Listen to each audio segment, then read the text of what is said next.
Good evening, everybody. Welcome to Storytime with Jason. I'm Jason, and tonight we read the Declaration of Independence because it's a 4th of July weekend. Happy 4th of July. As a little bit of a background note, Thomas Jefferson was the main architect for the Declaration, and the Second Continental Congress voted to break away from Great Britain on July 2nd, and then on the 4th of July, voted to adopt the Declaration of Independence. And then following that, a man named Tim Matlock, who was a scribe there in Philadelphia, went ahead and wrote on the parchment the declaration that we have today, and then the congressional members signed it a few days later. I believe it was on July 9th. And like always with this podcast, I read this document as a historical document. I read it in its entirety, and I'm not changing any of the language or updating some of the words like I do with Aesop's fables. So, all right, I'm pulling this from the National Archives at archives.gov. The Declaration of Independence. Note, the following text is a transcription of the stone engraving of the parchment Declaration of Independence. This document on display in the rotunda at the National Archives Museum. The spelling and punctuation reflect the original. In Congress, July 4, 1776. The unanimous declaration of the 13 United States of America. When in the course of human events it becomes necessary for one people to dissolve the political bands which have connected them with another, and to assume among the powers of the earth the separate and equal station to which the laws of nature and of nature's God entitle them. A decent respect to the opinions of mankind require that they should declare the causes which impel them to the separation. We hold these truths to be self-evident, that all men are created equal, that they are endowed by their Creator with certain inalienable rights, and among these are life, liberty, and the pursuit of happiness. That to secure these rights, governments are instituted among men, deriving their just powers from the consent of the governed. That whenever any form of government becomes destructive to these ends, it is the right of the people to alter or abolish it, and to institute new government, laying its foundation on such principles and organizing its powers in such form as to them shall seem most likely to affect their safety and happiness. Prudence, indeed, will dictate that governments long established should not be changed for light and transient causes, and accordingly all experience hath shown that mankind are more disposed to suffer while evils are sufferable than to right themselves by abolishing the forms to which they are accustomed. But when a long train of abuses and usurpations, pursuing invariably the same object, evinces a design to reduce them under absolute despotism, it is their right, it is their duty, to throw off such government and to provide new guards for their future security. Such has been the patient sufferance of these colonies, and such is now the necessity which constrains them to alter their former system of government. The history of the present King of Great Britain is a history of repeated injuries and usurpations, all having in direct object the establishment of an absolute tyranny over these states. To prove this, let facts be submitted to a candid world. He has refused his assent to laws, the most wholesome and necessary for the public good. He has forbidden his governors to pass laws of immediate and pressing importance, unless suspended in their operation till his assent should be obtained. And when so suspended, he has utterly neglected to attend them.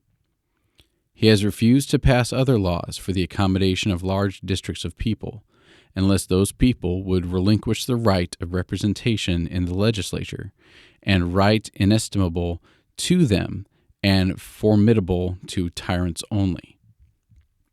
He has called together legislative bodies at places unusual, uncomfortable, and distant from the depository of their public records for the sole purpose of fatiguing them into compliance with his measures. He has dissolved Representative House repeatedly for opposing with manly firmness his invasions on the rights of the people. He has refused for a long time, after such dissolutions, to cause others to be elected, whereby the legislative powers, incapable of annihilation, have returned to the people at large for their exercise, the state remaining in the same time exposed to all dangers of invasion from without and convulsions within. He has endeavored to prevent the population of these states, for that purpose obstructing the laws of naturalization to foreigners, refusing to pass others to encourage their migrations hither, and raising the conditions of new appropriations of land. He has obstructed the administration of justice by refusing his assent to laws for establishing judiciary power. He has made judges dependent on his will alone for the tenure of their office, the amount and payment of their salaries. He has erected multitude of new offices and sent hither swarms of officers to harass our people and eat out their substance. He has kept among us, in times of peace, standing armies without the consent of our legislature. He has affected to render the military independent of and superior to the civil power. He has combined with others to subject us to a jurisdiction foreign to our Constitution and unacknowledged by our laws, giving his assent to their acts of pretended legislation, for quartering large bodies of armed troops among us, for protecting them by mock trial from punishment for many murders which they should commit on the inhabitants of these states, for cutting off our trade with all parts of the world, for imposing taxes on us without our consent, for depriving us in many cases of the benefits of trial by jury, for transporting us beyond seas to be tried for pretended offenses, for abolishing the free system of English law in a neighboring province, establishing therein an arbitrary government, and enlarging its boundaries so as to render it once an example and fit instrument for introducing the same absolute rule into these colonies, for taking away our charters, abolishing our most valuable laws, and altering fundamentally the forms of our government, for suspending our own legislatures and declaring themselves invested with powers to legislate for us in all cases whatsoever. He has abdicated government here by declaring us out of his protection and waging war against us. He has plundered our seas, ravaged our coasts, burned our towns, and destroyed the lives of our people.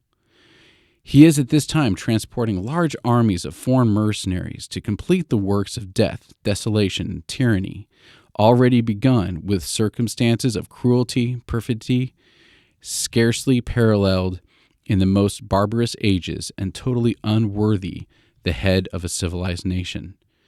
He has constrained our fellow citizens, taken captive on the high seas, to bear arms against their country, to become the executioners of their friends and brethren, or to fall themselves by their hands.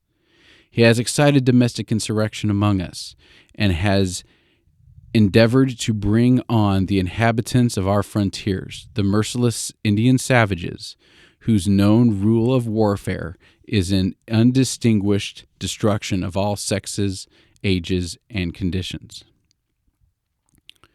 In every stage of these oppressions, we have petitioned for redress in the most humble terms. Our repeated petition has been answered only by repeated injury. A prince whose character is thus marked by every act which may define a tyrant is unfit to be the ruler of a free people. Nor have we been wanting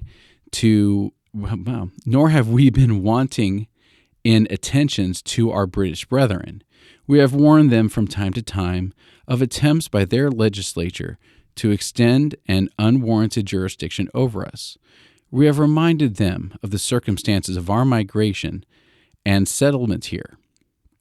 We have appealed to their native justice and magnanimity, and we have conjured them by the tides of our common kindred to disavow these usurpations, which would inevitably interrupt our connections and correspondence. They too have been deaf to the voice of justice and of consanguinity. We must therefore acquiesce in the necessity which denounces our separation and hold them as we hold the rest of mankind, enemies in war, in peace friends.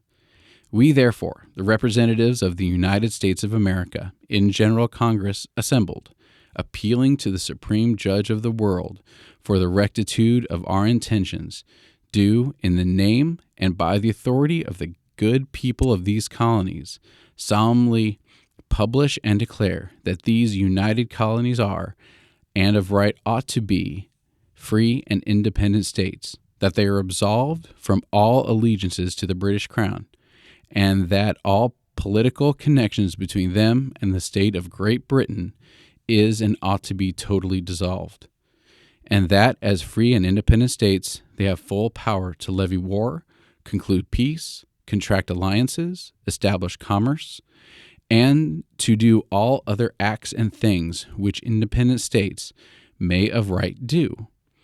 And for the support of this declaration, with a firm reliance on the protection of divine providence, we mutually pledge to each other our lives, our fortunes, and our sacred honor. From Georgia, Button Gwinnett, Lyman Hall, George Walton. From North Carolina, William Hooper, Joseph Hughes, John Penn. From South Carolina, Edward Rutledge, Thomas Hayward Jr., Thomas Lynch Jr., Arthur Middleton. From Massachusetts, John Hancock. From Maryland, Samuel Chase, William Paca, Thomas Stone, Charles Carroll of Carrollton. From Virginia, George Wythe, Richard Henry Lee, Thomas Jefferson, Benjamin Harrison, Thomas Nelson Jr., Francis Lightfoot Lee, Carter Braxton. From Pennsylvania, Robert Morris, Benjamin Rush, Benjamin Franklin, John Morton, George Clymer, James Smith, George Taylor, James Wilson, George Ross. From Delaware, Caesar Rodney, George Reed, Thomas McKean. From New York, William Floyd, Philip Livingston, Francis Lewis, Lewis Morris. From New Jersey, Richard Stockton, John Witherspoon, Francis Hopkins, John Hart, Abraham Clark. From New Hampshire, Josiah Bartlett, William Whipple. From Massachusetts, Samuel Adams, John Adams. Robert Treat Payne, Elbridge Gerry. From Rhode Island, Stephen Hopkins, William Ellery. From Connecticut, Roger Sherman, Samuel Huntington, William Williams, Oliver Wilcott, and from New Hampshire, Matthew Thornton. I hope you have a great Independence Day. Good night.